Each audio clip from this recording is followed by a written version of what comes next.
Hey, coach, in a case like this on A-Win, right, where I should have got in way earlier, Yep. right? Yep. What do you do now? I'm not going to do anything, but do you still get in now or no? Yep, I do. I just scalped it for a couple $100, but what you have to do is now you're scalping it, right? So put your stop at least what you paid for it once it moves up, manage your risk or use a trailing stop with it. Okay. Yeah, so this is one of those you got to kind of be fearless. Like right here, this is even on a pullback, right? Where this would normally freak somebody out. So right here, I can do a market buy. I'm gonna do it now, and then I can get ready for a market sell.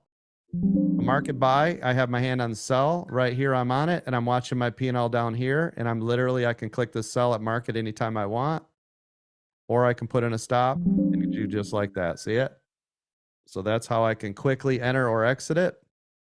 Or literally I can buy it here. What is it at 250.09? I can buy here and then I can come in here, literally put in like a trailing stop, 5 cents, place order. There you go. Now I've got a trailing stop, 5 cents. See it?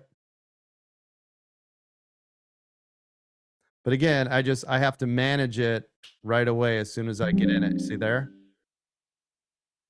But I've got to be fearless about it, right? Like I didn't Yeah. anticipate this to continue to run.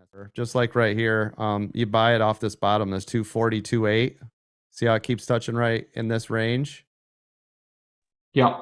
So this right here would be a buy. And then as soon as it breaks above, just have your stop, drag it all the way up with it. That's if you're still confident with the trade. That's funny.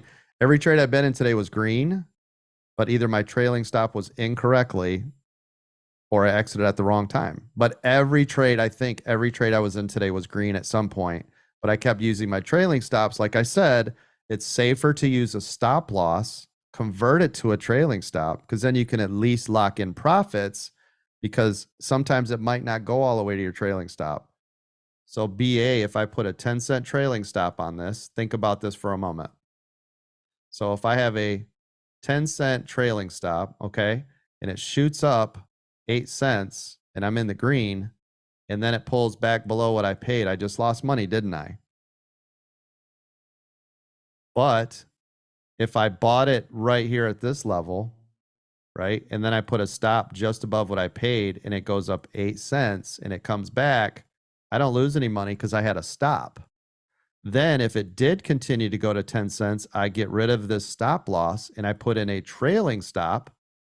Now, if this 10 cents pulls back 10 cents, it's still at or above what I paid. Does that make sense?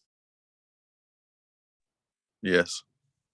So by me putting in a trailing stop right out of the gate, I'm risking from what I paid, trying to hit my trailing stop.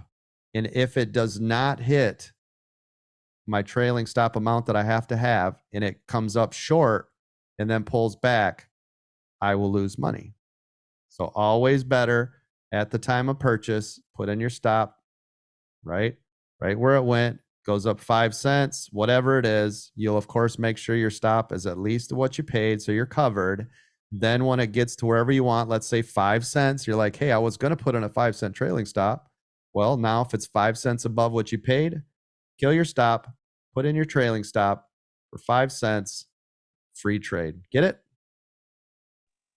That's very interesting. Yeah. Yep. That's how I would do it if I'm not in here training, trying to trade.